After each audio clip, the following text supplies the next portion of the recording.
Audio 1 उत्तिष्ठत् जाग्रत। दो शब्द। मनुष्य अनंत अद्भुत विभूतियों का स्वामी है। इसके बावजूद उसके जीवन में पतन, पराभव, दुर्गति का प्रभाव क्यों दिखाई देता है? कारण एक ही है कि मनुष्य अपने लिए मानवीय गरिमा के अनुरूप उपयुक्त लक्ष्य नहीं चुन पाता। वेदमूर्ति तपोनिष्ठ युग ऋषि पंडित श्रीराम शर्मा आचार्य ने ऋषियों के सनातन जीवन सूत्रों को वर्तमान युग के अनुरूप व्यावहारिक स्वरूप देकर प्रस्तुत किया है। उन सूत्रों का अध्ययन, मनन, चिंतन, अनुगमन करके कोई भी व्यक्ति जीवन के श्रेष्ठ लक्ष्यों का निर्धारण करके उन्हें प्राप्त करने में सफल, समर्थ सिद्ध हो सकता है। जीवन को एक महत्वपूर्ण अवसर मानकर उसका सदुपयोग करने के इच्छुक हर नर नारी के लिए इस संग्रह में संकलित विचार जीवन में सफलता, सार्थकता प्रदायक सिद्ध हो सकते हैं। इस संसार में कमजोर रहना सबसे बड़ा अपराध है। जो आत्मविश्वासी है उसकी आशा कभी क्षीण नहीं हो सकती। वह केवल उज्जवल भविष्य पर ही विश्वास रख सकता है। दुनिया में आलस्य को पोषण देने जैसा दूसरा भयंकर पाप नहीं है। यदि आप प्रतिज्ञा कर लें कि मुझे अपना जीवन सत्य में बनाना है, तो विश्वास रखिए आज से ही आपके कदम उस दिशा की ओर बढ़ने लगेंगे और कुछ ही दिनों में बड़ी भारी सफलता दृष्टिगोचर होने लगेगी। हम कोई ऐसा काम न करें जिसमें अपनी अंतरात्मा ही अपने को धिक्कारे। लापरवाही एक प्रकार की आत्महत्या है। चरित्र मनुष्य की सबसे बड़ी संपत्ति है। उसकी रक्षा करते हुए यदि दूसरों की तुलना में गरीबी का, सादगी का, अभावग्रस्त जीवन जीना पड़े तो उसे अपनी शान ही समझना चाहिए। धोखा किसी को नहीं देना चाहिए, पर धोखा खाना कहाँ की बुद्धिमानी है। हमें हर किसी पर पूरा विश्वास करना चाहिए। साथ ही पैनी निगाह से यह देखते रहना चाहिए कि कहीं कोई इस विश्वास का गलत अर्थ तो नहीं लगा रहा है। जिसे हम बुरा समझते हैं उसे स्वीकार न करना सत्याग्रह है, और यह किसी भी प्रियजन, संबंधी या बुजुर्ग के साथ किया जा सकता है। इसमें अनुचित या अधर्म रत्ती भर भी नहीं है। इतिहास में ऐसे उदाहरण भरे पड़े हैं। प्रहलाद, विभीषण, बलि आदि की अवज्ञा प्रख्यात है। अर्जुन को गुरुजनों से लड़ना पड़ा था और मीरा ने परिजनों का कहना नहीं माना था। यह दुनिया तुम्हारे कार्यों की प्रशंसा करती है तो इसमें कुछ भी बुरा नहीं। खतरा तब है जब तुम प्रशंसा पाने के लिए किसी काम को करते हो। वे मूर्ख हैं जो पाप को पसंद करते हैं और दुख भोगते हैं। तुम्हारे लिए दूसरा मार्ग मौजूद है। वह यह कि आधे पेट खाना पर पाप कर्मों के पास न जाना। तुम क्या हो? यदि इस बात को जानना चाहते हो तो आत्मचिंतन करके देखो कि तुम्हारे विचार कैसे हैं। जिस प्रकार की इच्छा और आकांक्षाएं तुम्हारे मन में उठती रहती हैं, अवश्य ही तुम वही हो। कल शैतान का दूत है।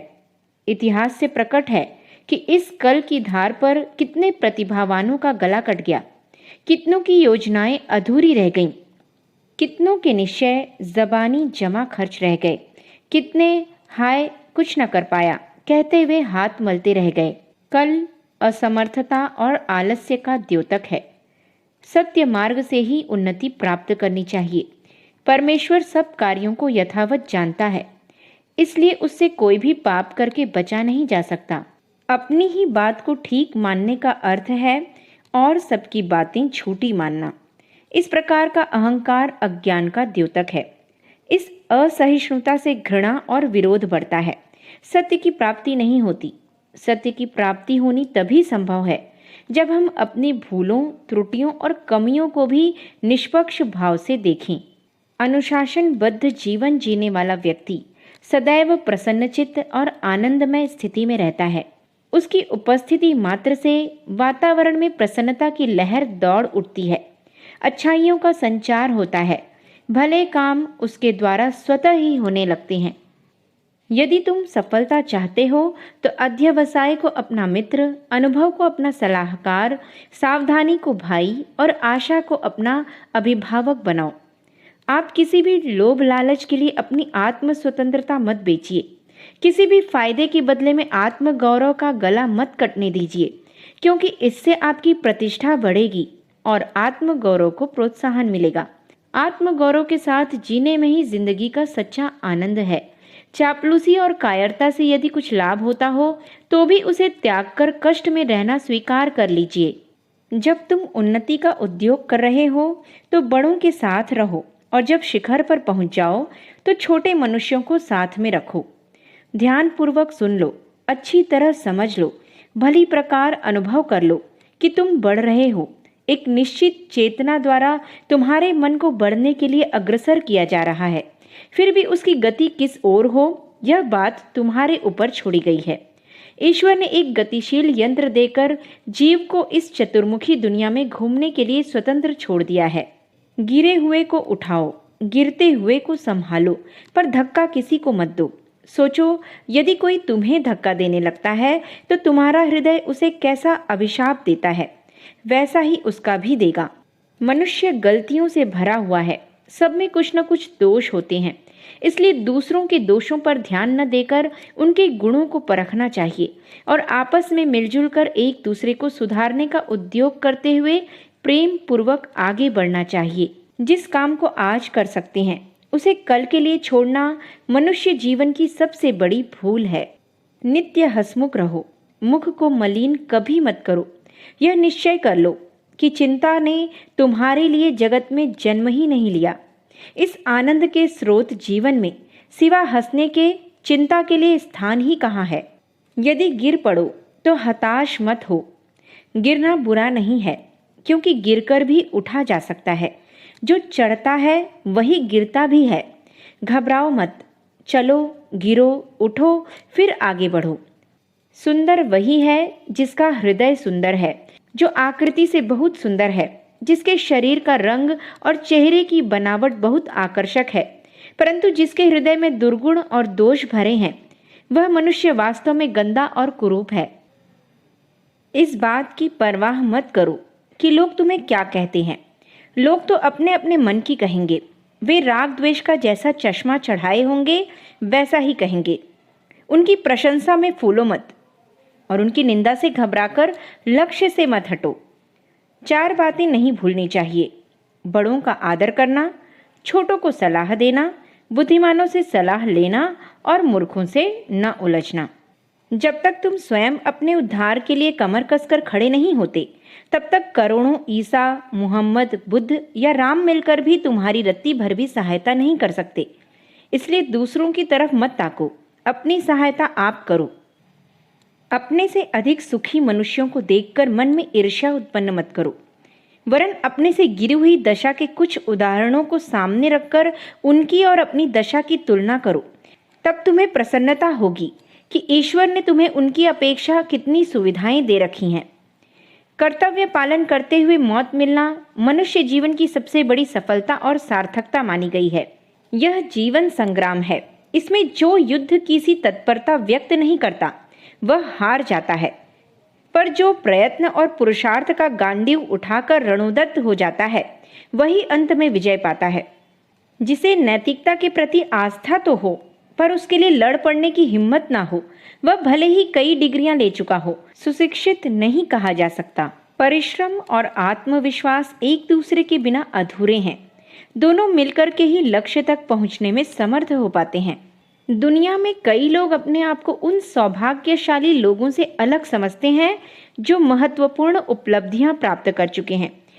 ऐसा सोचना कितना हानिकारक है, इसका अनुमान सिर्फ इस बात से लगाया जा सकता है कि ऐसे विचार मात्र कई व्यक्ति को ऊंचाइयों पर पहुंचने से रोक देते हैं। अपने आप को बौना समझने वाला व्यक्ति देवता कैसे बन सकता है? दुनिया को चलाने और सुधारने की हमारी जिम्मेदारी नहीं है, पर अपने लिए जो कर्तव्य सामने आते हैं उन्हें पूरा करने में सच्चे मन से लगना और उन्हें बढ़िया ढंग से करके दिखाना निश्चय ही हमारी जिम्मेदारी है। स्मरण रखा जाना चाहिए और विश्वास किया जाना चाहिए कि इस संसार में मनुष्य के लिए न तो कोई वस्तु या उपलब्धि अलभ्य है तथा न ही कोई व्यक्ति किसी प्रकार अयोग्य है। अयोग्यता एक ही है और वह है अपने आप के प्रति अविश्वास। यदि अपना उचित मूल्यांकन किया जाए तो कोई भी बाधा मनुष्य को उसके लक्ष्य तक पहुंचने से नहीं रोक सकती। बुद्धि प्रधान किंतु हृदय शून्य व्यक्ति भौतिक जीवन में कितना ही सफल क्यों न हो, किंतु भाव सागर की चेतन परतों तक पहुंच सकने में वह असमर्थ होता है। शांति के लिए प्रयत्न करना चाहिए और युद्ध करके भी उसे प्राप्त करना चाहिए और कभी कभी बल प्रयोग से भी उसे स्थापित करना चाहिए। यह बात एक घर और एक राष्ट्र दोनों के लिए ही लागू है। सफलता और कार्य क्षमता का आयु से कोई संबंध नहीं है। उत्साह, लगन और संकल्प बना रहे तो किसी भी आयु या स्थिति में युवा रहा जा सकता है। श्रेष्ठ आदतों में सर्व प्रमुख है नियमितता की आदत। विवेकहीन उत्साह तूफान से घिरे जहाज की तरह है, जिसके डूबने की आशंका हर क्षण बनी रहती है। आदतें बनाई जाती हैं, भले ही उनका अभ्यास योजना बनाकर किया गया हो अथवा रुझान, संपर्क, वातावरण, परिस्थिति आदि कारणों से अनायास ही बनता चला गया हो। ये आदतें ही मनुष्य का वास्तविक व्यक्तित्व या चरित्र होती हैं। मनुष्य क्या सोचता है, क्या चाहता है, इसका अधिक मूल्य नहीं। परिणाम तो उन गतिविधियों के ही निकलते हैं जो आदतों के अनुरूप क्रियान्वित होती रहती हैं। प्रतिफल तो कर्म ही उत्पन्न करते हैं और वे कर्म अन्य कारणों के अतिरिक्त प्रधानतया आदतों से प्रेरित होते हैं। श्रेष्ठ व्यक्तियों के 3 रूप होते हैं। पहला, नेक हो तो चिंताओं से, दूसरा बुद्धिमान हो तो उलझनों से और तीसरा सशक्त हो तो भयों से मुक्त रहेगा। किसी का भी अमंगल चाहने पर पहले अपना ही अमंगल होता है। बेईमानी और चालाकी से अर्जित किए गए वैभव का रौब और दबदबा बालू की दीवार की तरह है, जो थोड़ी सी हवा बहने पर ढह जाती है। इस दुनिया में 3 बड़े सत्य हैं। पहला आशा, दूसरा आस्था और तीसरा आत्मीयता। जिसने सच्चे मन से इन तीनों को जितनी मात्रा में हृदयंगम किया, समझना चाहिए कि सफल जीवन का आधार उसे उतनी ही मात्रा में उपलब्ध हो गया। समाज दुर्गुणी व व्यसनी लोगों के दुर्गुणों, व्यसनों को उतना उपहासास्पद नहीं मानता जितना सद्गुणी से दिखने वाले व्यक्तियों के दुर्गुणी व्यवहार को देखकर। महामानवों का आश्रय जहाज का आश्रय लेकर पार जाने की तरह है। बुद्धिमान वे हैं जो ऐसे अवसर का ध्यान रखते हैं और यदि मिल जाए तो उससे चूकते नहीं। असफलता की उतनी निंदा नहीं होती जितनी गैर जिम्मेदारी और लापरवाही की। गई गुजरी स्थिति में पड़े हुए लोग जब ऊंची सफलताओं के सपने देखते हैं तो स्थिति और लक्ष्य के बीच भारी अंतर प्रतीत होता है और लगता है कि इतनी चौड़ी खाई पाटी न जा सकेगी। किंतु अनुभव से यह देखा गया है कि कठिनाई उतनी बड़ी थी नहीं जितनी कि समझी गई थी। धीमी किंतु अनवरत चाल से चलने वाली चींटी भी पहाड़ों के पार चली जाती है। फिर धैर्य, साहस, लगन, मनोयोग और विश्वास के साथ कठोर पुरुषार्थ में संलग्न व्यक्ति को प्रगति की मंजिलें पार करते चलने से कौन रोक सकेगा। साधनों की स्वल्पता, परिस्थितियों की विकटता होते हुए भी प्रचंड संकल्प शक्ति और अदम्य साहसिकता के बल पर मनुष्य बहुत कुछ कर सकता है। विचारवान अपनी असफलताओं के लिए दूसरों को दोषी नहीं ठहराते, वरन गंभीरतापूर्वक यह खोजते हैं कि किन त्रुटियों के कारण पिछड़ना पड़ा। उस व्यक्ति की भला कोई क्यों सहायता करेगा जो हेय स्थिति में पड़े रहने में संतुष्ट है और दुर्भाग्य के सामने नतमस्तक होकर गिर पड़ा है। मन मर्जी पर चलने वाले लोग यह भूल जाते हैं कि जो सोचा जा रहा है उसमें किंचित लाभ के अतिरिक्त कहीं कोई भयानक हानि तो छिपी नहीं पड़ी है। प्रेम संसार की वह ज्योति है जिसका प्रकाश पाकर हर व्यक्ति अपने अंतरंग के कषाय कल्मशों को दूर करता और हृदय को पवित्र निर्मल बनाता है। नियति क्रम से हर वस्तु का, हर व्यक्ति का अवसान होता है। मनोरथ और प्रयास भी सर्वदा सफल कहाँ होते हैं। यह सब अपने ढंग से चलता रहे पर मनुष्य भीतर से टूटने न पाए, इसी में उसका गौरव है। जिस प्रकार समुद्र तट पर जमी हुई चट्टानें चिर अतीत से अपने स्थान पर जमी अड़ी बैठी हैं, हिलोरों ने अपना टकराना बंद नहीं किया, सो ठीक है। पर यह भी कहाँ गलत है कि चट्टान ने हार नहीं मानी। वस्तुतः न हमें टूटना चाहिए और न हार माननी चाहिए। जीवन एक छोटा दिवस है, किंतु है वह काम का दिन, छुट्टी का दिन नहीं। संभव है कि किसी काम से तुम बुराई की ओर जा रहे हो, किंतु काम न करना कभी अच्छाई की ओर नहीं ले जा सकता। हमारे जीवन का व्यवहार ही हमारे हृदय की सच्चाई का एकमात्र प्रमाण है। सबसे बड़ा और सबसे प्रथम विभूतिवान व्यक्ति वह है जिसके अंतःकरण में उत्कृष्ट जीवन जीने और आदर्शवादी गतिविधियां अपनाने के लिए निरंतर उत्साह उमड़ता है। जो अपनी उच्च वृत्तियों की ओर ध्यान देता है वह ऊंचा हो जाता है। जो सदा अपनी छोटी वृत्तियों की ओर ही आकृष्ट होता है वह वास्तव में छोटा रह जाता है। अधिकार की अहमन्यता में किसी को कटु शब्द कहना असभ्यता का परिचय देना है। योग्यताओं का अभाव जीवनोन्नति में जितना बाधक होता है उससे कहीं अधिक बाधक साहस का अभाव होता है। कर्तव्य पालन ही जीवन का सच्चा मूल्य है। वासनाएं चोर के समान होती हैं। जिस प्रकार चोर अंधेरा देखकर निर्बल व्यक्ति को लूट ले जाते हैं, उसी प्रकार वासनाएं भी निर्बल इच्छा शक्ति वाले, निर्बल चरित्र वाले मूढ़ व्यक्तियों पर अपना हमला बोल देती हैं। जिसके जीवन का कोई निश्चित लक्ष्य नहीं होता उसे कुकामनाएं शीघ्र ही प्रलोभन देने लगती हैं। सत्य की श्रेष्ठता सर्वोपरि है। उसमें अगर मगर भले ही जोड़ा जाए, किंतु स्पष्ट रूप से उसका विरोध नहीं हो सकता।